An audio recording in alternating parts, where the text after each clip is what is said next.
ধৈর্য ধারণ করার শক্তি দাও গো মেহেরবান, আমায় দাও গো মেহেরবান। বুকের ভেতর ব্যথার নদী বইছে অবিরাম, বইছে বইছে অবিরাম। ধৈর্য ধারণ করার শক্তি দাও গো মেহেরবান, আমায় দাও গো মেহেরবান। সন্ধ্যা হয়ে গেছে, 8টা খেজুর হাতের মধ্যে নিলেন, 2টা খেজুর করে প্রথম স্ত্রী আম্মা জান আয়েশার ঘরে গিয়ে বলছেন, আয়েশা আমি তোমাকে দারুণ ভালোবাসি, আই লাভ ইউ। কি আস্তে কয়, এটা বলা জায়েজ আছে না নাই? অন্যের বউ নাকি? অন্যের বউকে না নিজের বউকে? হ্যাঁ, নিজের বউকে সারাদিন কয়, কোনো সমস্যা নাই।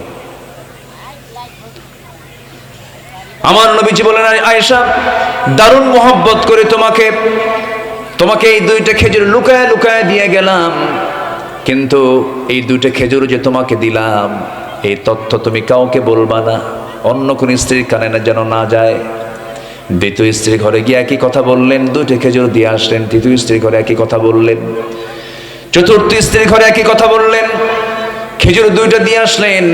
বুক ভরা শানিয়া পরের দিন সকালবেলা 4 স্ত্রী নবীর সামনে চলে আসছেন আর বলছেন, হুজুর আপনি আজকে জানাতে চেয়েছেন আপনি কাকে সবচেয়ে বেশি ভালোবাসেন। রাসূল একটা মুস্কি হাসি মেরে বললেন, ও আমার স্ত্রী 4 জন, আমি তাকেই সবচাইতে বেশি ভালোবাসি, গত রাত্রিতে যাকে আমি লুকায় লুকায় 2টা খেজুর দিয়ে আসছি। যা সুবহানাল্লাহ বলবেন না? রাগ করা লাগলো? আজ থেকে রাগ করা লাগলো? সুন্দর সুন্দর কথা বলা শিখবো আমরা। সুন্দর কথা জানলে পরে গোটা পৃথিবী জয় করা যায়। আল্লাহ রাব্বুল আলামিন বলেন, ওয়াকুলু লিন-নাসি হুসনা। যখন তোমরা মানুষের সঙ্গে কথা বলবে সুন্দর করে কথা বলবে, দাওয়াত যখন দেবে সুন্দর করে দাওয়াত দেবে, সকালে বলবে বিকালে বলবে, ধৈর্য ধরে তাকে বারবার দাওয়াত দেবে। আমার রাসূল আবু জেহেলকে 1000-12টা বেশি বার দাওয়াত দিয়েছেন, বিরক্ত হয়েছেন নাকি? ধৈর্যের পিরামিড হতে হবে। এক একজন নবী ধৈর্যের পিরামিড ছিলেন। একজন নবী, যে নবীর ভিতরে একটু রাগ বেশি ছিল, মেজাজটা বেশি ছিল, সেই নবীর নামটা কি বলুন? ওরে এত জোরে বললেন, সব তো ওয়াজ জানে দেখতেছে, মাশাআল্লাহ বলি আলহামদুলিল্লাহ। খুব রাগ ছিল, প্রচন্ড মেজাজে ছিলেন তিনি। খেপে গেলে তাফসীর আসছে তার চুলগুলো খাড়া হয়ে টুপি ভেদ করে চলে যেত, এত রাগ। থাপ্পড় মারা ছিল তার অভ্যাস। প্রথম থাপ্পড় খাইছে কে? বলেন কে খাইছে? ফেরাউন। 2 বছর বয়সে থাপ্পড় খায় শীত হয়ে পড়ছে। ফেরাউন গোত্রের একটা লোক বারবার বেয়াদবি করছে, তিনি বারবার তাকে বোঝানোর চেষ্টা করছেন, বোঝে না। তো বোঝে না বলেই মারছেন এক থাপ্পড়। এক থাপ্পড় খায়া শাসন করার নিয়তে মারলেন। থাপ্পড় মারাও সারা, মরে যাওয়া সারা। এখন আল্লাহকে বলে, আল্লাহ এটা কোন ঘটনা ঘটায় দিলা তুমি? আমি থাপ্পড় মারলাম ওকে শাসন করার জন্য, ও গেছে মইরা, দোষ আমার না, মার্ডার কেসের আসামি তুমি আল্লাহ নিজে। কি কথা কি বুঝতেছেন? মুসা কালিমুল্লাহ যাকে বলা হয়, আল্লাহ বললেন, শোনো প্যাসপুস বাদ দিয়ে দেশ ছাড়ো, তোমার বিরুদ্ধে হত্যার হুলিয়া জারি হয়েছে, তুমি এখন যাও।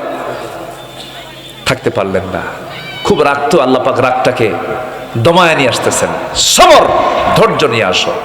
চলে গেলেন, ওই দেশ ছাড়লেন, মাদিয়ান চলে গেলেন, কূপের ধারে দাঁড়ালেন, কূপ থেকে পানি পান করলেন। এরপর দেখতে পেলেন 2জন মহিলা বালতি নিয়ে দাঁড়ায় আছে। বলতেছেন, মা ফি মুশকিলা, কোনো প্রবলেম নাকি? হ্যাঁ কি প্রবলেম? পানি তুলে নিয়ে যাও কূপ থেকে। পারবো না আমরা, কেন? ঢাকনা টান দিতে বহু লোক লাগে।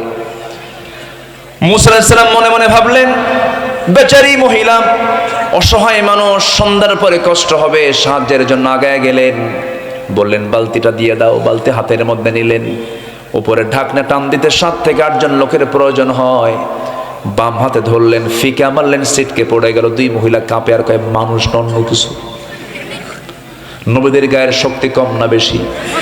হাদিস আসছে আল্লাহ পাক আমার নবীর দেহের মধ্যে জান্নাতে 100 জন পুরুষের চাইতেও বেশি শক্তি দান করেছেন। জোরে বলেন সুবহানাল্লাহ।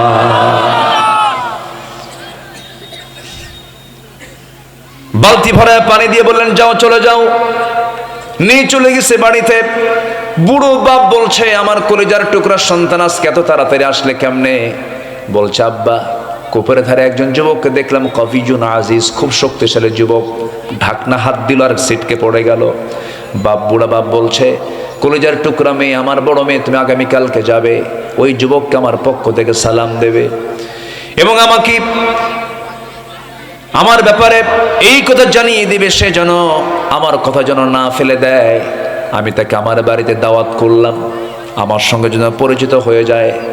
যাও, চলে যাও। পরের দিন চলে গেছে, গিয়ে বলছে আব্বা আপনাকে সালাম জানিয়েছেন। আবু না শাইখুন কবির, বুড়া মানুষ, চামড়াগুলো কুঁচকে গেছে, চলতে পারেন না, হাঁটতে পারেন না, আমাদের বাড়িতে আপনাকে আসতে হবে। মুসা আলাইহিস সালাম মনে মনে ভাবলেন দূরদেশ নতুন দেশ, কেউ চিনি না, রাস্তাঘাটও চিনি না, মানুষজন চিনি না, ভালোই তো হলো, ভালোই তো মিলে গেল। কিন্তু বলছে ও মহিলা, আমি যাবো কেমনে, বাড়িতে চিনি না। মহিলা বলছে টেনশন করার দরকার না, আমি সামনে সামনে চলবো, আপনি আমাকে ফলো করে পিছে পিছে আসবেন। মুসা বলছেন মহিলা, তুমি আমাকে বুঝতে ভুল করেছো, আমি তেমন পুরুষ নই যে পুরুষ মহিলার পিছে পিছে হাঁটবে। দেখছেন, সুবহানাল্লাহ বলবেন না? আমি মহিলার পিছে পিছে হাঁটার মানুষ না, কারণ আমার চোখের গুনাহ হোক আমি এটা চাই না। আমি সামনে সামনে চলবো, তুমি নারী আমার পিছে পিছে চলবে। ইমামরা পিছে থাকবে না, সামনে থাকবে? বলেন তো ইমাম নারী জাত না পুরুষ জাত? বলেন ইমাম হবে পুরুষ জাত না নারী জাত? অতএব পুরুষ চলবে পিছনে না সামনে? আজ পর্যন্ত ম্যাক্সিমাম টাইমে দেশের মানুষ চলেছে পুরুষের পিছনের সামনে, পুরুষের পিছনে না নারীর পিছনে। আর যেন ভুল না হয়, রাজি আছেন তো ইনশাআল্লাহ? মুসা আলাইহিস সালাতু ওয়াস সালাম এবার বলেন আমি পিছে পিছে থাকবো না, আমি সামনেই চলে যাব। ও মহিলা, বেশি কথা বলতে পারবে না, তুমিও একজন পরনারী, আমি একজন পরপুরুষ, বেশি কথা বলা যাবে না, প্যাঁচ লেগে যাবে। শুধু 2টা শব্দ আমি তোমাকে বলার পারমিশন দিলাম, সেটা হলো যদি ভুল করি বামে যাই তখন বলতে হবে ডান, আর ভুল করে যদি ডানে চলে যাই বলতে হবে বাম। মুসা আলাইহিস সালাম পৌঁছে গেছেন বাড়িতে। বৃদ্ধ লোকটার সাথে দেখা হলো, সালাম বিনিময় হয়ে গেল, করমর্দন হলো, মুআনাকা হয়ে গেল। এবার বৃদ্ধ লোকটা বলছেন যুবক, তোমার নাম তো মুসা। তিনি এখন থমকে দাঁড়ালেন, এত দূর কষ্ট করে আসলাম, আমার নামটা জানলো কেমনে? এবার বৃদ্ধ লোকটা বলছেন কি চিন্তা করো মুসা, আপনি আমার চিনলেন কেমনে? শুধু নাম জানি না, কামও জানে কি? থাপ্পড় মারছো, মানুষ মরে গেছে, এরপরে আসছো। এই কথা শোনার সঙ্গে সঙ্গে আরো জড়সড় হয়ে গেলেন, না জানি আমি আটকা পড়ে গেলাম। এবার বৃদ্ধ লোকটা বলছেন ও মুসা, তুমি যার সামনে দাঁড়িয়ে দাঁড়িয়ে কথা বলো, যদিও তুমি সিম্পল বুড়োর কাতারের বুড়া মনে করতেছ, আমি সেই বুড়া নই। আমি হলাম এই মাদিয়ানবাসীর জন্য মহান রব্বুল আলামিন যাকে পয়গম্বর করে পাঠিয়েছেন, আমি হলাম আল্লাহর নবী শুআয়ব আলাইহিস সালাতু ওয়াস সালাম। ওয়া ইলা মাদিয়ানা আখাহুম শুআয়বা। জোরে বলুন আল্লাহু আকবার। আমি হলাম আল্লাহর নবী শুআয়ব। খুব খুশি হয়ে গেলেন। এবার বলছেন ও মুসা, আমি তোমার সাথে আমার 2টা মেয়ের যে কোনো একটা মেয়েকে বিয়ে দেব। দারুণ খুশি হয়ে গেলেন। বিয়ে কি করবা নাকি এখনই? কি এখনই বিয়ে করব? না, এখন বিয়ে করা যাবে কেন? তোমার রেকর্ড ভালো না, থাপ্পড় মারলে মানুষ মরে। খুব রাগ তোমার ভিতরে, রাগ তোমার কমতে হবে। অতএব তুমি কি করবে? এই আমার বাড়ির ছাগলগুলো আছে, এই ছাগলগুলো তোমাকে 8 বছর চালাতে হবে। 10 বছর করলে আরো ভালো হয়। 8 বছর অনার্স কোর্স, আর 10 বছর হলে পরে মাস্টার্স কোর্স হয়ে যাবে। ছাগলগুলো চড়াতে হবে তোমার। পৃথিবীতে যত প্রাণী আছে সবচেয়ে শান্ত ভদ্র স্বভাবের প্রাণীর নাম হলো ছাগল। ছাগল সবচেয়ে শান্ত না? ছাগল এমন বেসুদ একটা প্রাণী, এত বেকা তেড়া, একবার যদি ছাগল সামনের দুটো পা দিয়ে যদি একবার মাটিতে ব্রেক মারে, দড়ি ছিঁড়ে শনির মধ্যে দৌড় মারবে, কিন্তু ছাগল নড়বে না। সেই ছাগল পালার দায়িত্ব দেওয়া হলো এই আল্লাহর পয়গম্বর মুসাকে। মোট 8-10 বছর, 10 বছর ছাগল পালন শেষ করে শেষ দিন যেদিন তিনি ছাগলগুলো নিয়ে মাঠ থেকে নিয়ে চলে যাচ্ছেন, ছাগল পালকে নিয়ে যাচ্ছেন, একটা ছাগল সেই জায়গা থেকে একাকি পাল থেকে মারল দৌড়। যখন দৌড় মেরেছে, দৌড় মারার সঙ্গে সঙ্গেই আল্লাহর পয়গম্বর মুসা দৌড় মেরেছেন, পিছে পিছে চলে গেলেন, ছাগলটাকে ধরে ফেললেন। এক পর্যায়ে গিয়ে ঘেমে গেলেন তিনি, ছাগলটাও ঘেমে গেছে, ছাগলটা থরথর করে কাঁপতেছে, চোখে মুখে ভয়ের ছাপ। এমন রাগ উঠে গেছে আল্লাহর নবীর, দুই হাতের মধ্যে ধরে খাড়া করেছেন, এক আছাড়ি তাকে মেরে ফেলবেন। কিন্তু লক্ষ্য করে দেখেন লোমকূপ থেকে ঘামগুলো ঝরে ঝরে পড়তেছে, ছাগলটা কাঁপতেছে, গোটা শরীরে কাঁপে। দুই হাত থেকে ছেড়ে দিয়া বুকের সঙ্গে আলিঙ্গন করে বলছেন, ছাগল তোরে মাইরা লাভ কি, তুই তো ছাগল, মেরে কোনো লাভ নাই, ধৈর্য চলে আসছে। আল্লাহ বলছেন, মুসা রাগ কমে গেছে, তোমারে নবুয়ত দিয়ে দিলাম। যেরকম সুবহানাল্লাহ। ধৈর্য আছে যার বিজয় আছে, তার রহমত আছে, তার সে আল্লাহর রহমত পাবে। আল্লাহ রাব্বুল আলামিন বলেন, وَأَطِيعُوا اللَّهَ وَرَسُولَهُ وَلَا تَنَازَعُوا فَتَفْشَلُوا وَتَذْهَبَ رِيحُكُمْ وَاصْبِرُوا إِنَّ اللَّهَ مَعَ الصَّابِرِينَ। সূরাতুল আনফাল আয়াত নাম্বার 46। ধৈর্যের সঙ্গে আল্লাহর সম্পর্ক আছে। ধৈর্য আছে যার, আল্লাহর সঙ্গে সম্পর্ক আছে তার। ধৈর্য নাই যার, আল্লাহর সঙ্গে সম্পর্ক নাই তার। আল্লাহর রহমত পেতে হলে কয়টা উপায় লাগবে বলেন? 15টা। বলেন কয়টা? 1 নাম্বার হলো তাকওয়া, নাম্বার 2 হলো ধৈর্য, নাম্বার 3 হলো ইবাদতে মনোনিবেশ দেওয়া, ইবাদতে মনোযোগী হওয়া, অত্যন্ত গুরুত্ব দিয়ে ইবাদতে মনোযোগী হওয়া। ওয়ামা উমিরু ইল্লা লিয়াবুদুল্লাহা মুখলিসিনা লাহুদ্দিন حنفاء ويقيموا الصلاة ويؤتوا الزكاة وذلك دين القيمة। জোরে বলুন আল্লাহু আকবার। নামাজের মধ্যে মন থাকার দরকার আছে না নাই? খাশিউন হতে হবে, নামাজে মনোযোগ থাকতে হবে। মনোযোগের নামাজি ছিলেন। সাইয়েদনা আলীর কথা মনে হয়ে গেল, যুদ্ধের ময়দানে যুদ্ধ করতে গিয়ে পায়ের মধ্যে তীর ঢুকেছে, সেই তীরটা কেউ বের করতে পারে না। হাত দিলেই তীর হাওয়া করে কান্দেন, উয়া করেন, কেউ তার পা থেকে তীরটা বের করতে পারছে না। পরামর্শ চাওয়া হলো রাসূল থেকে। আমার রাসূল বলছেন, শোনো আমার সাহাবীরা, আমার আলী নামাজের মধ্যে তার কেমন মনোযোগ আমি রাসূল জানি। তোমরা আমার আলী যখন নামাজে দাঁড়াবে সেই সময় তোমরা তার পা থেকে টান মেরে তীরটা বের করে নিবা।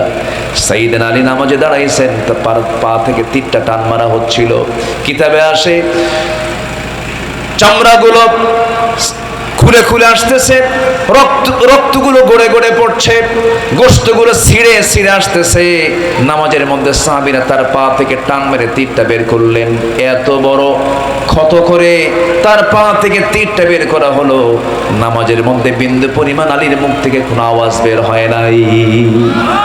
নামাজ শেষ করেছেন, বললেন, আমার পা থেকে কে তীরটা বের করে নিল? কোন সময় তীরটা বের করে নিল? নামাজের সময়। আলী বলছেন, আল্লাহর নামের কসম করে বলি, আমি আলী চুল পরিমাণ কোনো টের পাই নাই। জোরে বলুন সুবহানাল্লাহ। মনোযোগ, মনোনিবেশ দেওয়া, ইখলাস নিয়ে আসা ভিতরে। যা করব আমি কার জন্য বলেন? আসতে বলবেন না, কার জন্য করব? আল্লাহর জন্য করব।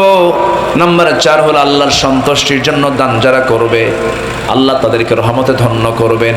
মাযাল্লাযী ইউকরিদুল্লাহু কারদান হাসানান ফায়ুদাঈফুহু লাহু আদআফান কাসীরা ওয়াল্লাহু ইয়াকবিদু ওয়া ইয়াবসুত ওয়া ইলাইহি তুরজাউন।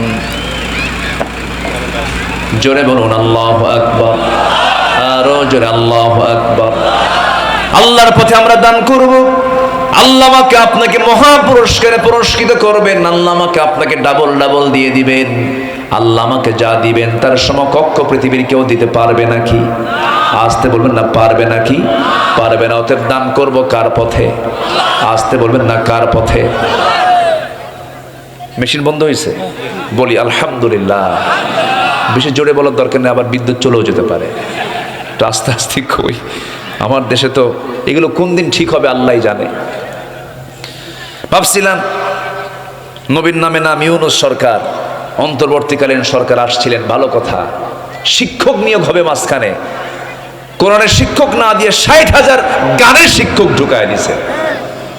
এলে দুঃখজনক, ঘাপটি মারা নাস্তিক এখনো আমার দেশের রন্ধ্রে রন্ধ্রে আছে না নাই? আছে না নাই? প্রতিটি নাস্তিকের সঠিক বিচার হওয়ার দরকার আছে না নাই? আছে।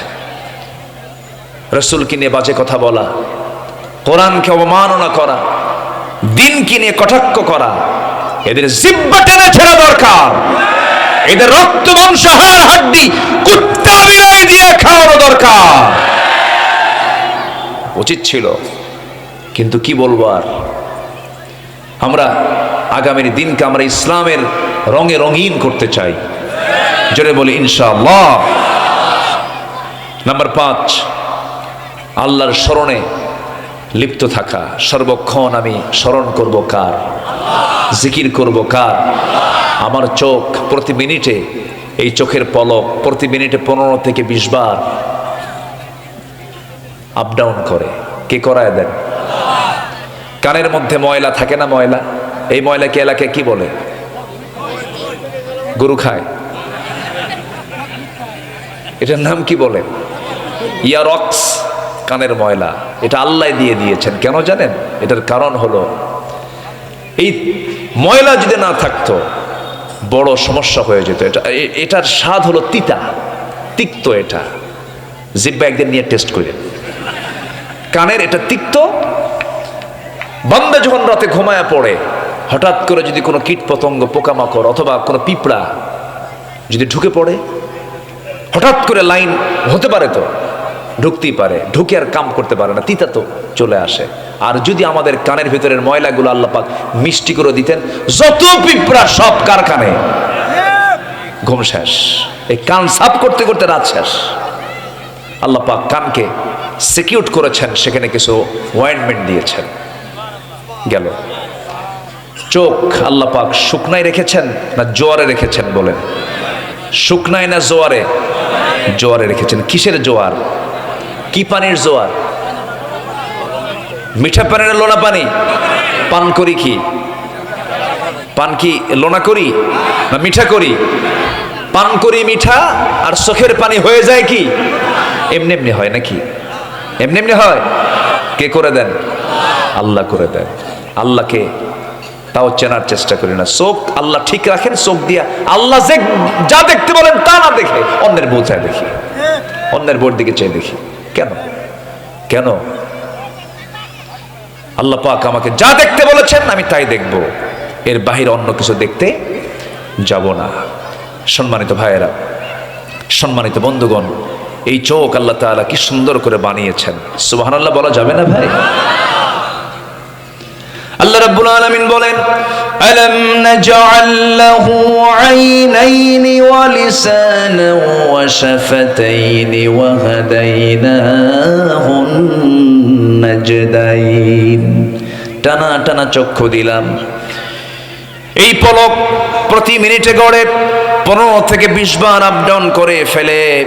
প্রতিটা বার পড়ার সময় অস্ত্র থেকে লিকুইড ছড়িয়ে দেয় পুরো চোখে। এর ফলে চোখ থাকে আর্দ্র, ধুলাবালি, ক্ষতিকর জীবাণু থেকে মুক্ত।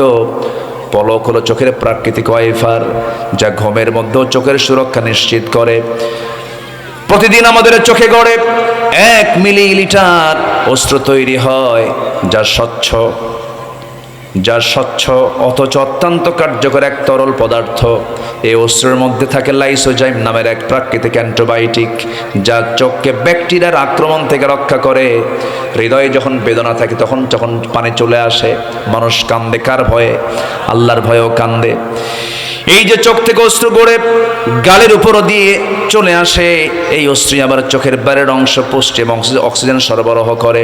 কারণ চোখের কর্নিয়াতে রক্তনালী থাকে না, তাই চোখের জল চোখকে রক্ষা করে শুকিয়ে যাওয়া ক্ষয় ব্যাকটেরিয়াল সংক্রমণ থেকে। জোরে বলি আল্লাহু আকবার, আরো জোরে বলি আল্লাহু আকবার। আমাদের দুই চোখে প্রায় 27 কোটি 40 লক্ষ ফটো রিসেপ্টর নামক নিয়োজিত শ্রমিক আল্লাহর হুকুমে 24 ঘন্টা কাজ করছে। সুবহানাল্লাহ বলা যাবে না? এই চোখটা কে সার্ভিস দিচ্ছেন? কে সার্ভিস দিচ্ছেন বলেন? আল্লাহ। ওই যে মার পেট থেকে চোখ এসেছে, ওই যে চোখের অয়েন্টমেন্ট দিয়ে রেখেছেন, মলম দিয়ে রেখেছেন, মৃত্যুর দিন পর্যন্ত 24 ঘন্টা আল্লাহ পাক এই চোখের জন্য মলম দিয়ে রেখেছেন। জোরে বলেন সুবহানাল্লাহ। সকালবেলা তার প্রমাণ হল, সকালবেলা দুই চোখের কোনায় কি অংশ থাকে? কালার কি? কালার কি? কালার কি? সাদা। এটা হচ্ছে অয়েন্টমেন্ট, মলম। আল্লাহু আকবার। জিহ্বা দিয়েছেন, ওয়ালিসানা ওয়া শাফাতাইন। জিহ্বা দিয়েছেন, তাতে রেখেছেন লালা। লালার কোনো স্বাদ নাই, লালার কোনো স্বাদ নাই, স্বাদহীন করেছেন। যদি স্বাদ থাকতো তাহলে কোনো খাবারের স্বাদ থাকতো না। লালার কোনো স্বাদ নাই। মানুষ যখন ঘুমিয়ে পড়ে সেই সময় বুঝি জিহ্বা শুকনা হয়ে যায় নাকি? জিহ্বারও ভেজা হয়। এত লালা, সব লালাগুলো বালিশ দিয়ে ভিজা শেষ। কি ঠিক কিনা বলে? আল্লাহ কি রহমান, কি রহিম। আল্লাহ আমাকে দেখেন, দয়া করেন, প্রত্যেকটা সেকেন্ড আমাকে ভাবেন, আমাকে নিয়ে চিন্তা করেন। অতএব ফাযকুরুনি আযকুরকুম ওয়াশকুরুলি ওয়ালা তাকফুরুন। তাহলে স্মরণ করলে পরে রহমত দিবেন কে বলেন? আল্লাহ রহমত দিবেন। নাম্বার 6 হলো তওবা করা, ক্ষমা প্রার্থনা করা। তুবু ইলাল্লাহি আইয়ুহাল মুমিনুনা লাআল্লাকুম তুরহামুন। তুবু ইলাল্লাহি তাওবাতান নাসুহা। জোরে বলুন আল্লাহু আকবার। আল্লাহর কাছে আমরা তওবা করব, সময় কম। পয়েন্টগুলো আক্ষরিকভাবে একটু বলে দিচ্ছি। এই আলোচনা শেষ করতে বহু সময়ের প্রয়োজন, 2 দিন 3 দিন হলে ভালো হয়, সময় তো নাই। নাম্বার 7 হলো জীবনের সকল জায়গায় ভরসা করব কার উপরে? আস্তে কোন, আরো জোরে, কার উপরে? ছেলের সন্তান হলেও আলহামদুলিল্লাহ, মেয়ের সন্তান হলেও, মেয়ের সন্তান হলে পরে অনেক না। এই 4 জনই আমার নবীর মেয়ে ছিল। রাসূল খুব পছন্দ করতেন, মোহাব্বত করতেন, খুব ভালোবাসতেন মেয়েদেরকে। রাসূল বাজার করতে বলতেন, আগে মেয়েদের জন্য বাজার কর। আল্লাহ বলেছেন লিযযাকারি মিসলু হাযিল উনসাইন, আগে মেয়েদের অংশ বুঝায়া দাও। কিন্তু আমার দেশের ছেলেরা, ভাইরা বোনকে আগে দেয় না, আগে এক যুগ খায় ধানের আবাদ। আগে এক যুগ খায়, খাওয়ার পর ধান্দায় থাকে জমিটা কেমনে নেওয়া যায়। হজ থেকে আসে, 2 ভরি স্বর্ণের চেন নিয়ে এসে বলে, দেখি তো পাম দিয়া, সোনা দিয়া 2 ভরি দিয়ে দেখি তো 2 বিঘা পাই নাকি। কথা বোঝেন না? ধান্দায় থাকে। পাশে বসায় দিয়া বলে, শোনো, এই যে সমসাম খাওয়াচ্ছি শিবগঞ্জের, সমসাম আছে না এদিকে? হ্যাঁ, আদি জমচম, হ্যাঁ, খাওয়ায় দিয়া পামপট্টি দিয়া বলে, বোন একটা কথা বলে রাগ করবে না, না অংশ নিলে কিন্তু ধ্বংস হয়। দেখছেন কত বড় বাটপার। এ আছে না নাই? অংশ নিলে কি হয়? ধ্বংস হয়। এগুলো হচ্ছে শয়তানের, ইবলিসের পাঠশালা। ওখান থেকে এগুলো মানে ধ্যান ধারণাগুলো আসে। অন্যের সম্পদ নিয়ে আপনি কখনো রহমত প্রাপ্ত হতে পারবেন না। কখনো হারাম দিয়ে আপনি কখনো রহমতের প্রত্যাশা করতে পারবেন না। আল্লাহর রহমত পেতে হলে ভরসা করতে হবে বনের সম্পত্তিতে না আল্লাহর উপরে? বলেন কার উপরে? কার উপরে? আল্লাহর উপর ভরসা করব আমরা। সম্পদ বাড়ায় দিবেন কে? কে সম্পদ বাড়ায় দিবেন? হিংসা করে কি সম্পদ বাড়ে? জমি কিনে একজন, ঘুম হয় না আরেকজনের। জমির সাথে জমি একজন কিনছে, হাই রে হাই করছে কি রে, এরকম আছে না? সারা রাত শুধু মাথায় থাবড়ায় আর বলে, ও জমি কিনছে, কাজটা হলো কি? এই যে ওর ভিতরে যে অস্থির চিত্ততা কাজ করছে, এটা কি ভালো লক্ষণ? বলেন ভালো লক্ষণ? এটা কি উদারতা না হিংসা? হিংসা। ইমানের জায়গায় হিংসার কোনো স্থান নাই। ইমানের জায়গায় হিংসা স্থান পেতে পারে না। আমরা চিত্তকে প্রশস্ত করব, হৃদয়কে আমরা প্রশস্ত করব আকাশের মতো, মাফ করতে শিখবো, আল্লাহ আমাকে মাফ করে দিবেন। আলহামদুলিল্লাহ বলেন। এই 16 বছর যারা শাসন করেছিল তাদের মধ্যে কি ক্ষমার নীতি ছিল না প্রতিশোধের নীতি ছিল? ক্ষমা না প্রতিশোধ? প্রতিশোধ। ওরা প্রতিশোধ নিয়ে ছাড়ছে, অনেক ভাইকে শহীদ করেছে, তারা পরাজিত হননি।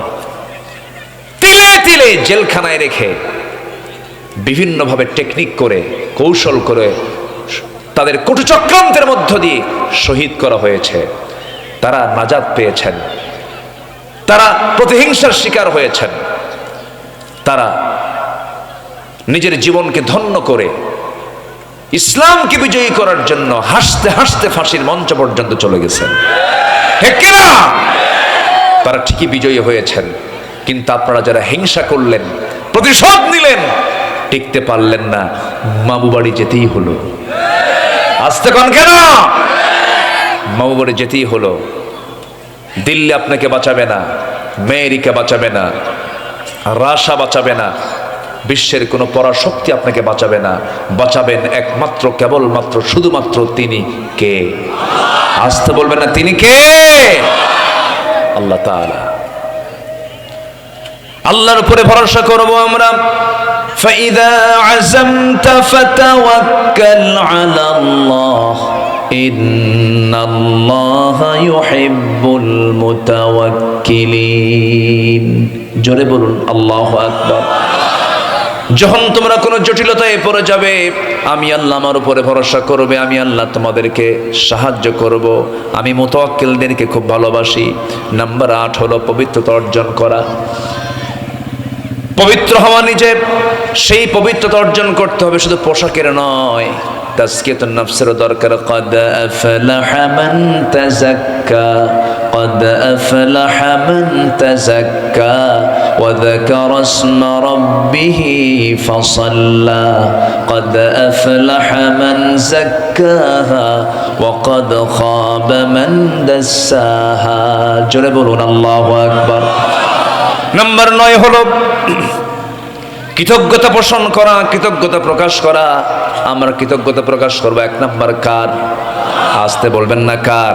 وَإِذْ تَأَذَّنَ رَبُّكُمْ لَئِنْ شَكَرْتُمْ لَأَزِيدَنَّكُمْ وَلَئِنْ كَفَرْتُمْ إِنَّ عَذَابِي لَشَدِيدٌ। জোরে বলুন আল্লাহু আকবার। সূরা ইব্রাহিম আয়াত নাম্বার 7 আল্লাহ রাব্বুল আলামিন বলছেন, শুকরিয়া আদায় করবে, নিয়ামত বাড়ায় দেব, রহমত বাড়ায় দেব, রহমত দিয়ে আমি তোমাকে ধন্য করব। জোরে বলে সুবহানাল্লাহ। নাম্বার 10, আমরা কাঁদবো কার ভয়ে? রহমত পাবো কার? এই পৃথিবীতে কেউ কান্নার মূল্য দেয় না। স্বামীর সামনে বউ কাঁদবে, স্বামী বলবে মহিলা মানুষ কান্দেই যা, কি ঠিক আছে না? আবার স্ত্রীর সামনে স্বামী কাঁদবে, বউ বলবে তুমি কেমন পুরুষ, কান্দো। পুরুষ মানুষ কি কান্না মানায় নাকি? পৃথিবীর কেউ কান্না আপনাকে মূল্য দেবে না, কিন্তু আমার চোখের পানির মূল্য দেবে আমার আল্লাহ তাআলা।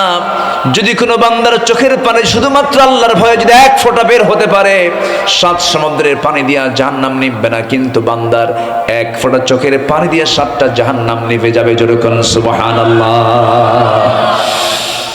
আমার আল্লাহ রাব্বুল আলামিন বলেন, ইযা তুতলা আলাইহিম আয়াতুর রহমানি খাররু সুজদান ওয়া বুকিয়া। জোরে বলুন আল্লাহু আকবার। আমরা কাঁদবো কার ভয়ে? আসতে বলবেন না কার ভয়ে? আল্লাহর ভয়ে। নাম্বার 11 হলো দরুদ সালাতের মধ্য দিয়ে চাইলে পরে আল্লাহর সাহায্য আসবে, রহমত আসবে। ওয়াস্তাঈনু বিস-সাবরি ওয়াস-সালাহ ইন্নাল্লাহা মা'আস-সাবিরিন। নাম্বার 12 হলো নামাজের প্রতি যত্নশীল হওয়া, আল্লাহর সামনে বিনম্র চিত্তে দাঁড়িয়ে যাওয়া। নামাজের মধ্যে আল্লাহ রাব্বুল আলামিন বলেন, হাফিযু আলাস সালাওয়াতি ওয়াস সালাতুল বুসতা ওয়া কুমু লিল্লাহি কানিতিন। জোরে বলুন আল্লাহু আকবার। সূরাতুল বাকারা আয়াত নাম্বার 238। নাম্বার 13 হলো আল্লাহর সামনে দাঁড়ানোর ভয়ে, চোখের পানি ফেলে ফেলে কান্দা, প্রবৃত্তিকে কামনা বাসনা থেকে নিজেকে নিবৃত রাখা। ওয়া আম্মা মান খাফা মাকামা রাব্বিহি ওয়া নাহান নাফসা আনিল হাওয়া।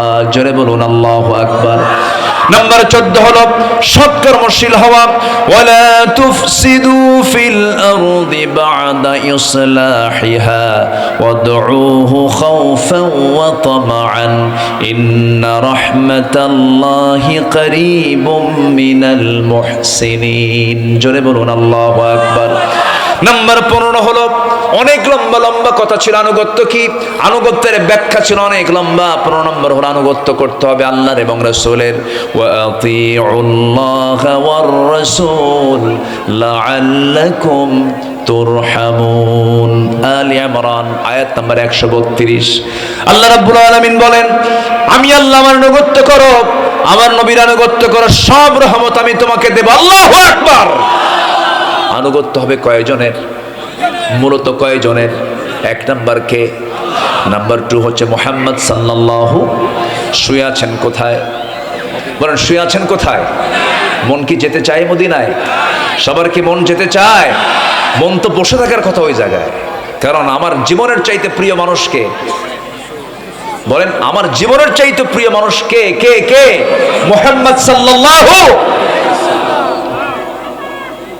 সে কোন বন্ধু বলো বেশি বিশ্বস্ত, সে কোন বন্ধু বলো বেশি বিশ্বস্ত, কার কাছে সব কথা বলা যায়, কার কাছে সব কথা বলা যায়, হওয়া যায় বেশি আশ্বস্ত, তার নাম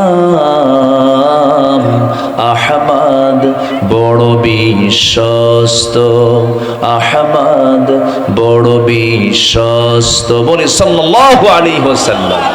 কোথায় শুয়ে আছেন তিনি? মদিনায়। আমি এই তো সম্প্রতি গিয়েছিলাম। আমার ছোট্ট মেয়ে 2 বছরের, বড় মেয়ে তো আছে, সবাই গেছি। ছোট্ট মেয়েটাকে সেদিন করে নিয়ে বলছে, আব্বু কোথায় যাবো, চলো এক্ষুনি আল্লাহর ঘর থেকে ঘুরে আসি। ও ভাবছে মনে হয় ওই পাড়া, মানে দেশে আসছি তো, দেশে আসার পরে ছোট্ট মেয়েকে বলছে, আব্বু তুমি কোথায় যাবো বলো তো, চলো আমরা আল্লাহর ঘরে যাই।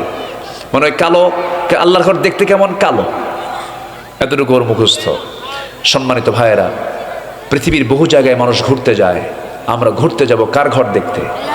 মানে কার ঘর দেখতে? আমার প্রথম সফর হবে কার ঘরে যাওয়ার জন্য? আমার প্রথম জিয়ারা হবে কার কবর জিয়ারা করার জন্য? আমার নবীর কবর জিয়ারা করার জন্য। এটা উচিত, মেন্টালি প্রিপারেশন থাকা উচিত।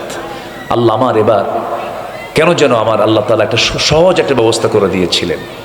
আমি মদিনায় রাত 3টার দিকে, রাউদাতুম মিন রিয়াদিল জান্নাহ মা বাইনা বাইতি ওয়া মিনবারি রাউদাতুম মিন রিয়াদিল জান্নাহ।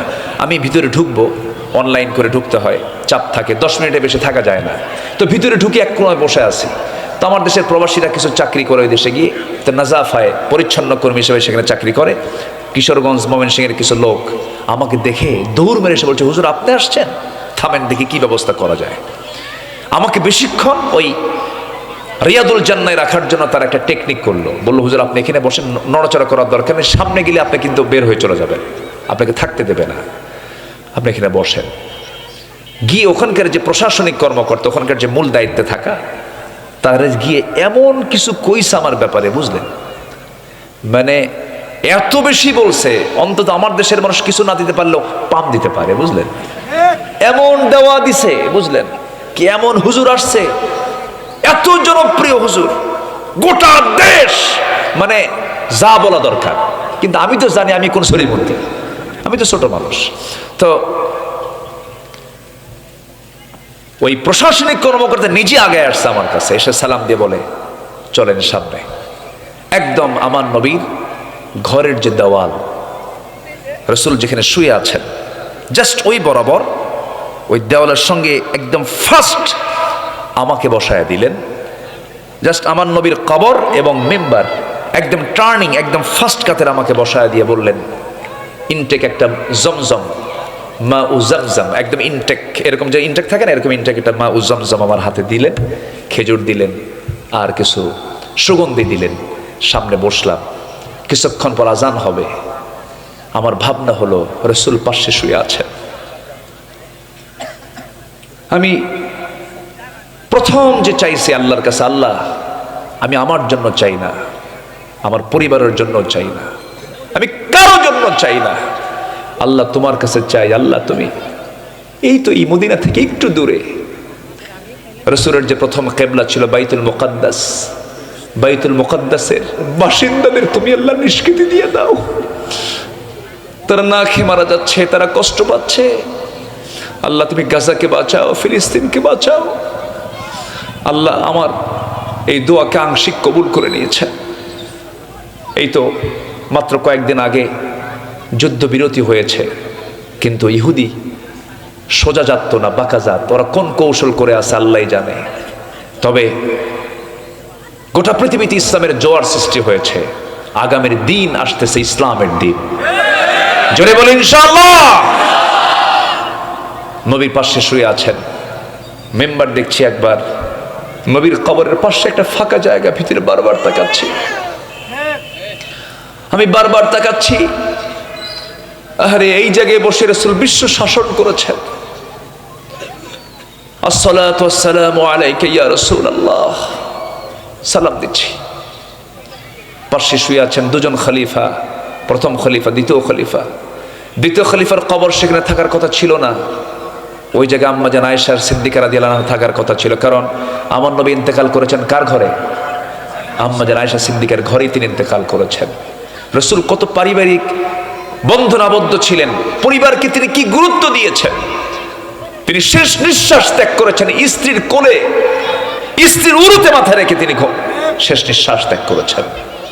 তিনি পরিবার প্রীতি তার মধ্যে ছিল, পরিবারকে তিনি কাছে টানতেন, খবর নিতেন, কাছে রাখতেন। যুদ্ধে চলে গেছেন, পরিবারকে নিয়ে গেছেন। উহুদে গেছেন, পরিবারকে নিয়ে গেছেন। তাবুকে গেছেন, পরিবারকে নিয়ে গেছেন। জীবনে একবার হজ করেছেন, সাথে পরিবারকে নিয়ে গেছেন। পরিবারকে কাছে রাখবেন। জাহান্নাম দেখে শুধু নিজেকে বাঁচলে হবে না, কু আনফুসাকুম ওয়া আহলিকুম নারা। আম্মা জান আয়েশার বড় শখ ছিল আমি নবীর পাশে ঘুমাবো, কিন্তু পারলেন না। এমন একজন মহান ব্যক্তি তার কাছে এসে প্রপোজ করলেন। সাইয়েদনা ওমর ফারুক রাদিয়াল্লাহু আনহু নামাজ পড়াচ্ছিলেন, নামাজ পড়ছিলেন মদিনার মসজিদে। পিছন থেকে একজন এসে ছুরিকাঘাত করলো তার পিঠ বরাবর, রক্তাক্ত হয়ে জমিনে পড়ে গেলেন। তার দোয়া কবুল হয়ে গেল। আল্লাহুম্মা রযুকনি শাহাদাতান ফি সাবিলিক ওয়াজআল মাউত ফি বালাদি রাসূলিক। নবীর শহরে মৃত্যু হলো, শহীদে মৃত্যু হয়ে গেল, মারা যান নাই, রক্তক্ষরণ হচ্ছিল। ছেলে আব্দুল্লাহকে ডাক দিয়ে বলছেন, আব্দুল্লাহ রে তাড়াতাড়ি চলে যাও, আমার বড় শখ, আমার নবী শুয়ে আছেন, আমার বন্ধু বকর শুয়ে আছেন একসাথে। আমার কি মন চায় না আমি নবীর পাশে শুয়ে থাকি, কিন্তু জায়গা তো আয়েশার। আয়েশা যদি না দেয় আমি যাবো কেমনে? দেখো তো আমার সালামটা দিয়ে একটু চেষ্টা করে দেখি। চলে গেছেন, গিয়ে সালাম জানিয়ে বলছেন, আব্বা জান আমাকে পাঠালেন, আমার আব্বার বড় শখ নবীর সঙ্গে শুয়ে থাকবেন। জান্নাতুল বাকিতে তিনি যেতে চাচ্ছেন না, বাকি গোরস্থানে তিনি যেতে চাচ্ছেন না। একটু আপনি যদি ব্যবস্থা করতেন। আম্মা জান আয়েশার চোখের পানি চলে এলো, কাঁদতে কাঁদতে বলছেন, আহারে এত বড় মহান ব্যক্তি খলিফাতুল মুসলিমিন আমার কাছে প্রস্তাব পাঠায় দিল, যার ব্যাপারে রাসূল বলেছেন আমার পরে যদি নবুয়তের সিলসিলা জারি থাকতো আমার ওমর নবী হয়ে যেত, লাকানা ওমর। কোনো কথা নাই, সম্মতি দিয়ে দিলেন, বললেন আমার জায়গা আমি ওমরে দিয়ে দিলাম। আমার নবীজি সেখানে শুয়ে আছেন, তার পাশে আবু বকর, তার পাশে ওমর, হুনা ওমর, হুনা আবু বকর, হুনা মুহাম্মদ সাল্লাল্লাহু আলাইহি ওয়াসাল্লাম। এখানে সেখানে লেখা আছে। আল্লাহ রাব্বুল আলামিন সূরাতুল হুজুরাতের 13 নম্বর আয়াতে বলছেন, ইন ইয়া আইয়ুহান নাসু ইন্না খালাকনাকুম মিন যাকারিন ওয়া উনসা وجعلناكم شعوبا وقبائل لتعارفوا إن أكرمكم عند الله أتقاكم إن الله عليم خبير জোরে বলুন আল্লাহু আকবার। হে মানব মণ্ডলী, আমি তোমাদেরকে সৃষ্টি করেছি এক নর এবং নারী থেকে। নরের নাম কি বলুন? আদম। নারীর নাম কি বলেন? হাওয়া। আল্লাহ পাক এখানে দুজনের নামকে হাইড করেছেন। যাকার মানে আদম, উনসা মানে হলো মা হাওয়া।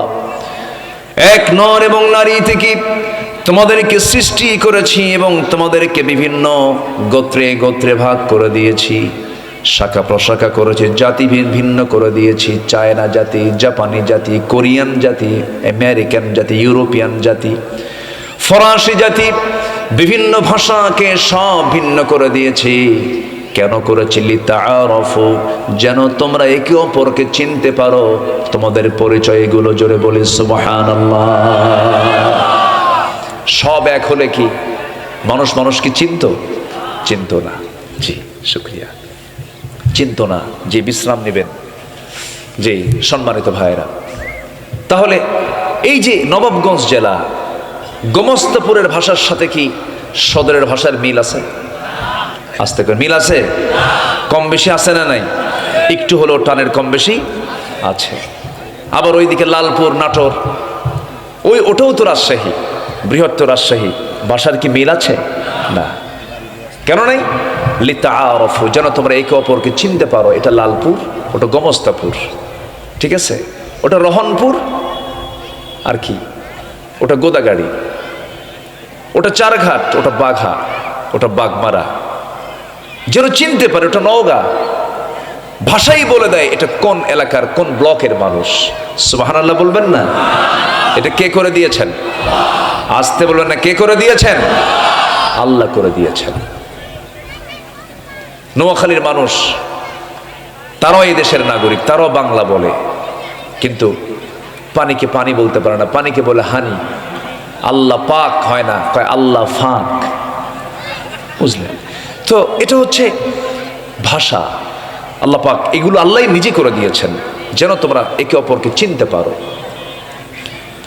আল্লাহ রাব্বুল আলামিন এই প্রসঙ্গ তুলেই এবার বলছেন, শোনো, বংশগত কৌলিন্য দিয়ে আমার কাছে কোনো মর্যাদা পাবে না, বাবার পরিচয় দিয়ে নাজাত পাবে না, সন্তানের পরিচয় দিয়ে বাবা নাজাত পাবে না, বংশ দিয়ে নাজাত পাবে না।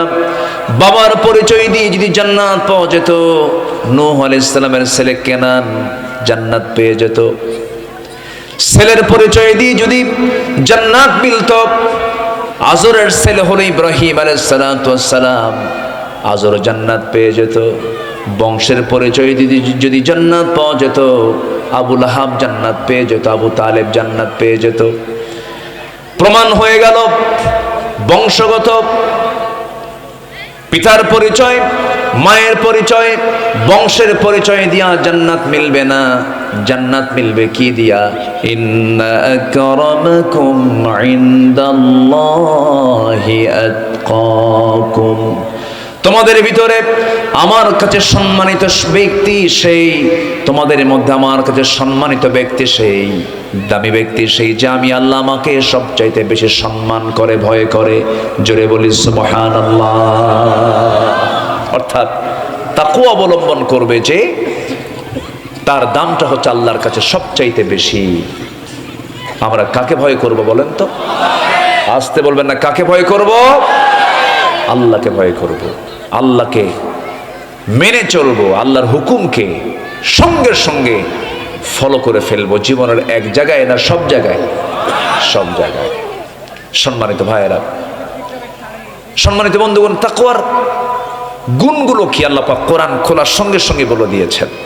যারা পারেন ঠোঁট মিলে আমার সঙ্গে বলুন, হুদাল্লিল মুত্তাকিন আল্লাযীনা ইউমিনুনা বিল গায়বি ওয়া ইউকিমুনাস সালাতা ওয়া মিম্মা রাযাকনাহুম ইউনফিকুন والذين يؤمنون بما أنزل إليك وما أنزل من قبلك وبالآخرة هم يوقنون أولئك على هدى من ربهم وأولئك هم المفلحون جربون الله أكبر মুত্তাকি কারা? আল্লাযীনা যারা অদৃশ্যকে বিশ্বাস করেছে। নাম্বার 2 হলো নামাজ কায়েম যারা করেছে। আমি যে রিজিক দিয়েছি তা থেকে আল্লাহর পথে যারা ব্যয় করেছে। নাম্বার 4 হলো আসমানি কিতাবকে যারা বিশ্বাস করে নিয়েছে। নাম্বার 5 হলো আখিরাতকে যারা বিশ্বাস করেছে। এই 5টা গুণ জীবনদের মধ্যে পরিপূর্ণ কমপ্লিট থেকে যাবে, সে হলো সফল কাম। আখিরাতে সে ব্যক্তি কামিয়াব হয়ে যাবে, আল্লাহর রহমতে সে ধন্য হয়ে যাবে। আমার বন্ধুগণ, তাকওয়া এমন একটা গুণের নাম, তাকওয়ার গুণ যে বান্দার মধ্যে অর্জিত হয়ে যাবে। ওয়া আম্মা মান খাফা মাকাম রাব্বিহি ওয়া নাহান নাফসা আনিল হাওয়া ফাইন্নাল জান্নাতা হিয়াল মাওয়া। জোরে বলুন আল্লাহু আকবার। যার দিলের মাকামে আল্লাহর ভয়তে ইস্তেকামাত হয়ে যাবে, তার ঠিকানা দুনিয়া নয়, তার ঠিকানা হয়ে যাবে জান্নাতে মাওয়া। জোরে বলি সুবহানাল্লাহ। আমার ভাইরা, তাকওয়া কাকে বলে? তাকওয়া মানে হলো বেঁচে থাকা, বিরত থাকা, সমস্ত হারাম কাজ থেকে বিরত থাকাকে তাকওয়া বলা হয়। আমার বন্ধুগণ, একজন সাহাবীর কথা মনে হলো, ইসলামের দ্বিতীয় খলিফা, আমার নবীর খুব প্রিয় সাহাবী, রসুলকে মারতে গিয়ে কালেমা পড়ে মুসলমান হয়ে গেছেন। তার নাম কি বলেন? তার নাম কি বলেন? ওমর। কয় নাম্বার খলিফা? বহুদিন আগে এক মাহফিলে বললাম, ওমরে ফারুককে চিনেন কে? সামনে থেকে ছোট্ট একটা বাচ্চা দাঁড়ায় বলে, হুজুর আমি চিনি। কে? আমাদের বাড়ির দোতলায় ভাড়া থাকে। বুঝলেন? আমাদের বাড়ির দোতলায় ভাড়া থাকে। এই ওমর সে ওমর না, এই ওমর হলো খাত্তাবের ছিল ওমর, যার ব্যাপারে রাসূল নিজে বলেছেন, যদি নবুয়তের সিলসিলা জারি থাকতো আমার পরে লাকানা ওমর, ওমর নবী হয়ে যেত। যদি বলি আল্লাহু আকবার। এই ওমর। তাকওয়া কাকে বলে একটু এক্সাম্পল দিয়ে সামনের দিকে এগোবো। এরকম একটা বোতলে উনি মধু নিয়ে বাড়িতে আসলেন। রাষ্ট্রের মধু। কিসের মধু বলেন তো? রাষ্ট্রের মধু নিয়ে বাড়িতে আসলেন। বাড়িতে আসার পরে বউটাকে ডাক দিয়ে বলেন, বউ আমার।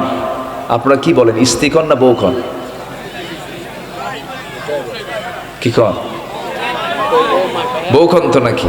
বউটা সহজ, স্ত্রী বহু গ্রামার খাটান লাগে, তাই না? আচ্ছা, সাইয়েদনা ওমর ফারুক রাদিয়াল্লাহু আনহু তার স্ত্রীকে ডাক দিয়ে বলছেন, আমার স্ত্রী এদিকে আসো। এই যে মধুর বোতল রাষ্ট্রের পক্ষ থেকে পেয়েছি, সমান 5টা ভাগ করতে হবে। আমাদের একটা ভাগ, আর বাকি 4 প্রতিবেশীর ঘরে 4 ভাগ দিয়ে আসবা। মধুটা হস্তান্তর করলেন। কিছুক্ষণ পর হঠাৎ করে বলছেন, আমার স্ত্রী মনক্ষুণ্ণ হবে না, বোতলটা আমার হাতে দিয়ে, আমি তোমাকে ভাগ করতে দেব না। বলুন তো, কোনো স্বামী যদি তার স্ত্রীর সঙ্গে এমন আচরণ করে, কায়দা না বেকায়দা? সুবিধা না অসুবিধা বলেন? মুখ ভালো না মুখ কালো? মুখ কালো হয়ে যাবে। সাইয়েদনা ওমর ফারুক রাদিয়াল্লাহু তাআলা আনহু মধুটা হাতের মধ্যে নিলেন। স্ত্রী মুখটা কালো হয়ে গেল। মধুগুলো নিয়ে প্রতিবেশীর ঘরে চলে গিয়ে বলছেন, প্রতিবেশী শোনো, এই যে মধুর বোতল দিলাম, সমান 5 ভাগে ভাগ করে একটা ভাগ আমারে দিয়ে দাও। তুমি একটা ভাগ নাও, বাকি 3 ভাগ সবাই 3 জনকে দিয়ে দাও।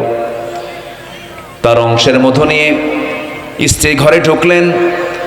ঘরের মধ্যে ঢুকে স্ত্রীকে সালাম দিয়ে বলছেন, আমার স্ত্রী, আল্লাহর কসম করে বলি, আমি তোমাকে সম্মান করি, আমি তোমাকে ট্রাস্ট করি, আমি রাষ্ট্র চালাই, তুমি আমার পরিবার চালাও। তুমি যদি হরতাল দিয়ে দাও, আমার পরিবারে চালাতে পারবো না। আমি অনেক বড় খেদমত তুমি আমার করো, আমি তোমাকে সন্দেহ করি না, আমি তোমাকে ভালোবাসি। আমার স্ত্রী, এই যে মধুর বোতলটা আমি তোমাকে দিয়েছিলাম, এই মধুর বোতলটা দেওয়ার সঙ্গে সঙ্গে মনে হলো মধু তো সমান ভাগই ভাগ করবে, কিন্তু মধু হলো তরল জিনিস। এই মধু তরল জিনিস হওয়ার কারণে যখন মাপতে যাবে, কিছু মধু 1 ফোঁটা হোক 2 ফোঁটা হোক, সেই মধু তোমার হাতের সঙ্গে লেগে যাবে। এতটুকুন মধু 1 ফোঁটা 2 ফোঁটা মধু আমাদের ভাগে বেশি আসুক এটা চাই নাই মনে করে মধু ভাগের দায়িত্ব আমি অন্যজনকে কাঁধে দিয়ে দিয়েছি। এটার নাম কি বলেন? এটার নাম কি? তাকওয়া। খেজুর নিয়েছেন ওমরে ফারুকের ছেলে, ছোট্ট ছেলে, খেজুরের খাজানা থেকে কার্টুন থেকে একটা খেজুর মুখের মধ্যে নিয়ে নিয়েছে। ওমরে ফারুক রাদিয়াল্লাহু আনহু করলেন কি, মুখের মধ্যে নখ ঢুকায়া দিলেন। নখ ঢুকায়া দিয়া খেজুরগুলো টান মেরে বের করে বলছেন, মায়ের সন্তান মায়ের কোলে যা। মায়ের কাছে চলে গেছে। সন্তান হাউমাউ করে কান্দে আর বলে, বাবা আমার মুখ থেকে খেজুরগুলো কেমনে বের করে নিল। মার মনটা খারাপ হয়ে গেল। ভিতরে আসেন ওমর, বইয়ের মন খারাপ, কি হয়েছে আমার স্ত্রী, কি হয়েছে তোমার, একটু দয়া মায়া নাই? বাচ্চা না হয় একটা খেজুর মুখে দিয়েছে, যদিও রাষ্ট্রের খেজুর, কিন্তু এই খেজুর তো আমরা আমাদের অংশে পাবো। যে অংশে যে খেজুরগুলো পাবো সেখান থেকে একটা খেজুর না হয় কমই নিতাম, ঝামেলা শেষ হয়ে যেত। ওমরে ফারুক বলছেন, আমার স্ত্রী, আমরা যে অংশে খেজুরগুলো পেতাম সেই অংশের ভিতরে যে খেজুরটা মুখে নিয়েছে সেই খেজুরটাই যে পাবো তার গ্যারান্টি কি? এটা আমার গ্যারান্টি না। এই জন্য মাফ হওয়ার আগে, বন্টন হওয়ার আগে কোনো সম্পদ রাষ্ট্রের অন্য কেউ দখল করতে পারবে না। এটার নাম কি বলেন? এটার নাম কি বলেন? এক ফকির,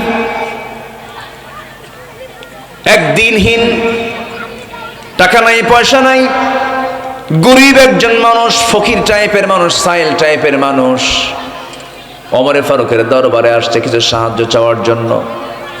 দরজায় নক করেছে। দরজায় নক করার সঙ্গে সঙ্গে দরজা কেউ খোলে না। ভিতরের হালতগুলো দেখে তিনি বের হয়ে চলে আসতেছেন, চলে যাচ্ছেন, কিছু জিজ্ঞাসা করলেন না। কিছুক্ষণ পর ওমরে ফারুক রাদিয়াল্লাহু তাআলা আনহু বাইরে বের হয়ে দাঁড়ালেন। দাঁড়িয়ে বলছেন, ও মহিলা, কিছুই না বলে চলে গেলে, ডাক দিলে কিছুই তো বললে না, কি চাও তুমি বলো? সেই ফকিরটা বলতেছে, আমিরুল মুমিনিন, সাহায্যের জন্য আসছিলাম আপনার কাছে, এসে দেখি আমি যত ফকির তার চাইতে আপনি বড় ফকির। সুবহানাল্লাহ বলবেন না? এটার নাম কি বলেন? তাকওয়া। সব সাহাবী একরকম ছিলেন না। তার প্রসঙ্গ যখন চলে এলো বলে ফেলি। কোন কোন সাহাবী টিপটপ পোশাক পরতেন। আমার নবীজিও অনেক সময় তিনি বিভিন্ন পোশাক পরেছেন, ডোরা কাটা সাদা কালো জাতীয় কাপড় পরেছেন, বারনুস পরেছেন, লেবাস পরেছেন। কিন্তু ওমর ফারুকের জীবনটা এমন জীবন ছিল, কোনো দিন উন্নত জীবন তিনি গ্রহণ করতে পারেন নাই। যেদিন থেকে তিনি দিনটা গ্রহণ করেছেন, জুব্বা পরেছেন, জুব্বার পেছনে ছেঁড়া, কেউ তাকে বলার সাহস পায় না। কাকে দিয়ে বলবি? ধমক খাবে। গোটা দুনিয়া থেকে কূটনীতিকরা মদিনায় আসে, কেমন করে ছেঁড়া পোশাক পরে তাদের সামনে গিয়ে বসেন ওমরে ফারুক। সবাই প্রশ্ন করতে নাই, কিন্তু তার সামনে কেউ বলার সাহস পায় না। দুজন আমার নবীর স্ত্রী উম্মাহাতুল মুমিনিন ওমরে ফারুক রাদিয়াল্লাহু তাআলা আনহু এবং কি বলে দুজন স্ত্রী হাফসা রাদিয়াল্লাহু তাআলা আনহা এবং আম্মা জান আয়েশা সিদ্দিকা রাদিয়াল্লাহু তাআলা আনহা, এই দুইজন আমিরুল মুমিনিনকে লক্ষ্য করে বলছেন, খলিফাতুল মুসলিমিন, একটু উন্নত জীবন গ্রহণ করা দরকার। গোটা দুনিয়া থেকে কূটনীতিকরা আপনার কাছে আসে, আপনার কাছে এসে বিভিন্ন বিষয়ে প্রশ্ন করে। আপনার পোশাক যদি অনুন্নত হয়, এটা কেমন হয়, এটা বেমানান হয়ে যায়। ওমরে ফারুক খেপে গেলেন, রেগে গেলেন, প্রচন্ড খেপে গিয়ে রেগে গিয়ে বলছেন তার মেয়েকে, হাফসা, তুমি কি সেই দিনের কথা ভুলে গেছো নাকি? সেই রাত্রে কথা ভুলে গেছো নাকি? যে রাত্রে বিশ্বনবীজি নিজের গায়ের চাদর বিছানার চাদর না পায়া নিজের জুব্বাটাকে চাদর বানায়া গোটা রাত তাতেই কাটাইয়া দিয়েছেন। আয়েশা, তুমি কি সেই রাতের কথা ভুলে গেছো যে রাত্রে নবীজির বিছানা নরম করে দেওয়ার জন্য তাহাজ্জুদ নামাজটা তার কাজা হয়ে গিয়েছিল, তিনি আফসোস করেছিলেন। আমার নবী যদি তার বিশ্বনবীর আসন থেকে যদি এমন সিম্পল জীবন গ্রহণ করতে পারেন, ওরে আয়েশা, ওরে আমার মেয়ে, রাসূল যদি এমন সিম্পল জীবন গ্রহণ করতে পারেন, আমি ওমর, আমি কেন সিম্পল জীবন গ্রহণ করব না? আল্লাহর কসম করে বলি, আমি ওমর আমার পোশাক আর চেহারা দেখে ভয় পায় না, তারা আমাকে ভয় পায় হলো আমার ভিতরের তাকওয়া দেখে। সুবহানাল্লাহ।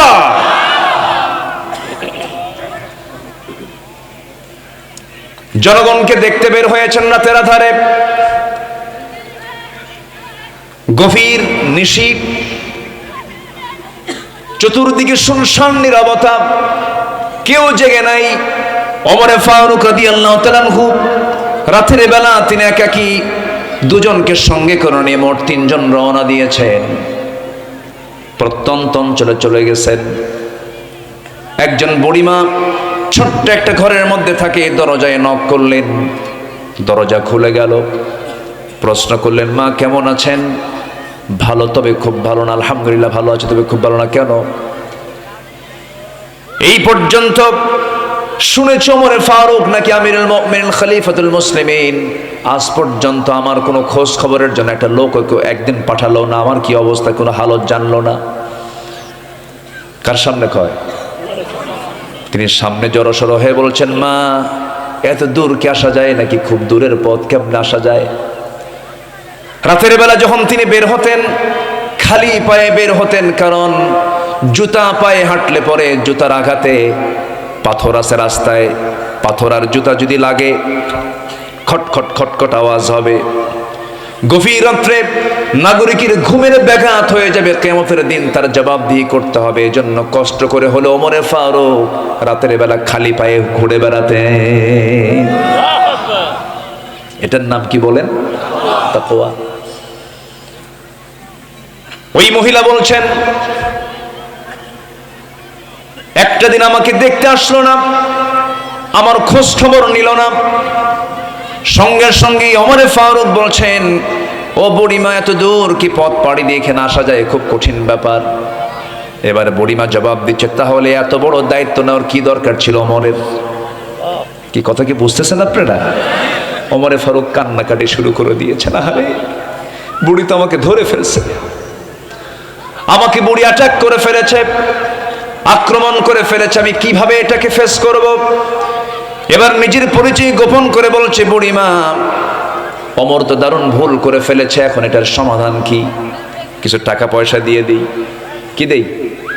কিছু টাকা পয়সা, কিছু দিনার দিয়ে দেই। মহিলা বলছে, কত দিবা? 25 দিনার দিয়ে দিই। হ্যাঁ 25 দিনার। হঠাৎ করে ওমর ফারুক ডাক দিচ্ছেন, আলী এদিকে আসো। সাইয়েদনা আলী ওপার প্রান্ত থেকে বলছেন, আমিরুল মুমিনিন ওমর ফারুক আসতেছি। এই কথা যখন ওই মহিলার কানে চলে গেছে, জিহ্বায় কামড় মেরে ভাবতেছে, আরে সামনে এটাই তো ওমর, আমি কি করলাম? এটা জড়সড় হয়ে গেছেন। ওমরে ফারুককে লক্ষ্য করে বলছেন, আমি মাফ চাই, আমি ভুল করেছি, আমারে মাফ করে দেন। তিনি বলছেন, না রে মা, আপনার ভুল নয়, এটা আমার সম্পূর্ণ আমার নিজের ভুল। আমি কেন আপনাকে দেখতে আসি নাই? সঙ্গে সঙ্গে ওমরে ফারুক রাদিয়াল্লাহু তাআলা আনহু নিজের জামা ছিঁড়লেন, নিজের জামা ছিঁড়ে ফেলে সেই জামাটা দিয়া বুড়ির সামনে ধরে বলছেন, এই যে কলম, আপনি লিখে দেন। 25 দিনারের বিনিময়ে সমস্ত অভিযোগ রহিত করা হলো, আমি উড্র করে উঠায় নিলাম।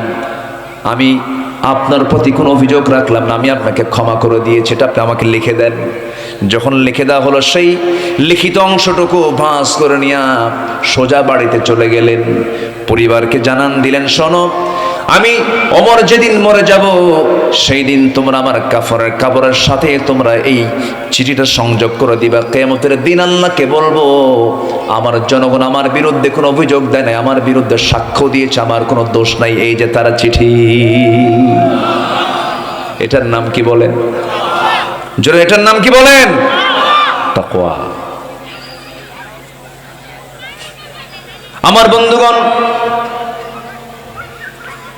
এই দুনিয়াতে আল্লাহর রহমত পাওয়ার জন্য 15টা কাজ আছে, 15টা উপায় আছে। এর মধ্যে 1 নাম্বার কেবল বলা শুরু করেছি, তাকওয়া। আল্লাহ রাব্বুল আলামিন বান্দাকে তাকওয়ার ব্যাপারে বহু জায়গায় বলেছেন। আল্লাহ রাব্বুল আলামিন এক জায়গায় বলছেন, ইত্তাকুল্লাহা হাক্কা তুকাতিহি ওয়া লা তামুতুন্না ইল্লা ওয়া আনতুম মুসলিমুন। জোরে বলুন আল্লাহু আকবার। আল্লাহকে ভয় করার মতো ভয় করো, যেমন করে ভয় করা উচিত তেমন করেই ভয় করো। আমার বন্ধুগণ, সাহাবে কেরামদের ভিতরে ভয় সৃষ্টি হলো, মনে আল্লাহ বুঝে আমাদের ভয়কে কবুল করেন নাই। ইত্তাকুল্লাহা মাস্তাতা'তুম, সামর্থ্য অনুযায়ী ভয় করো। সাহাবেদের ভিতরে দিলে কিছু পানি চলে আসলো। আমার বন্ধুগণ, কোন বান্দার মধ্যে যদি শুধু জবাবদিহিতার ভয় থাকে যে আল্লাহর সামনে জবাবদিহি করা লাগবে, জবাব দিতে হবে, আল্লাহর কসম ওই বান্দার দ্বারা কখনো একটা হারাম কাজ সংগঠিত হতে পারে না। আমার ভাইরা, এরকম যদি একটা ওমরের মতো একটা শাসক যদি আমার দেশে থাকতো, দেশটা কোথায় যেত বলেন তো? দেশটা যেত কোথায়? কত উন্নত হতো। কিন্তু এই পর্যন্ত 54 বছরে আমরা যা পেয়েছি, আমরা যে নেতৃত্ব আমরা দেখেছি, অত্যন্ত দুঃখজনক। শুধু প্রতারিত হয়েছি আমরা। দেশের বৈদেশিক যে সাহায্য এসেছে তার 75% চলে গেছে নেতাদের পকেটে। সব চলে গেছে নেতাদের পকেটে। সম্মানিত ভাইয়েরা, সম্মানিত বন্ধুগণ, এই দেশকে পিছিয়ে দেয় নাই কোনো শ্রমিক, দেশকে পিছিয়ে দেয় নাই কোনো প্রবাসী, দেশকে পিছিয়ে দেয়নি কোনো কৃষক। যদিও তারা অশিক্ষিত, তারা দেশকে আগায় দিয়েছে। প্রবাস রেমিটেন্স পাঠিয়েছে প্রবাসীরা, কৃষকরা কৃষিকাজ করে দেশকে আগায় দিয়েছে। শ্রমিকরা সীমিত মূল্যে, সীমিত মানে পারিশ্রমিকে শ্রম দিয়ে দেশকে আগায় দিয়েছে। দেশকে পিছায় দিল কারা? যারা কলমের খোঁচা দিয়া শিক্ষিত নামের কলঙ্ক নেতৃত্বের চেয়ারে বসে টাকাগুলো দেশ থেকে পাচার করেছে, যারা তারাই দেশকে পিছিয়ে দিয়েছে। সব দেখা শেষ। আইয়ুবের শাসন দেখেছি, মুজিবের ভাষণ শুনেছি, জিয়ার খাল কাটা দেখেছি, সাসার সাদের তাল বেতাল দেখেছি, আর দেখেছি শুধু হরতাল আর হরতাল। সব দেখা শেষ। আগামীতে দেখতে চাই আমরা কোরআনের বাংলাদেশ। রাজি আছেন কারা কারা? হাত উঁচু করে দেখা।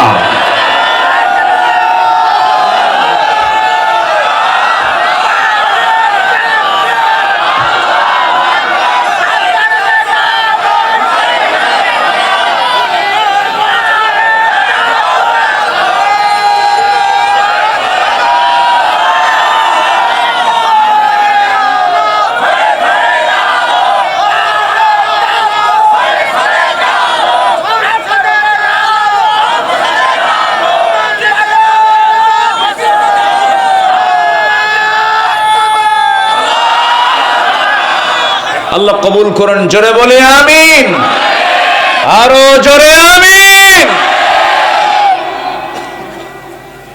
সাইয়েদনা ওমর ফারুক রাদিয়াল্লাহু তাআলা আনহু ঘোড়া কিনতে গেছেন। কি কিনতে গেছেন? ঘোড়া। টাকা দিয়েছেন, ঘোড়া কিনছেন, ঘোড়ায় চড়েছেন। বাড়িতে যাওয়ার আগেই 4 পা অকেজ হয়ে ঘোড়া অচল হয়ে গেছে। ওমর ফারুকের মেজাজ কি নরম না গরম? এই লোকগুলো যায় কেন? আপনারা বসেন, সমস্যা কি? এই যে 3-4 জন করে উঠলো, আমি কি দোয়া করে দেব? দোয়া করব আমি? তো যাই কেন? বসেন। নাম্বার বসেন। এখানে শৃঙ্খলা রক্ষার দায়িত্ব কি একার না সবার? উঠে যাওয়া বসা এটা কি শৃঙ্খলা? তাহলে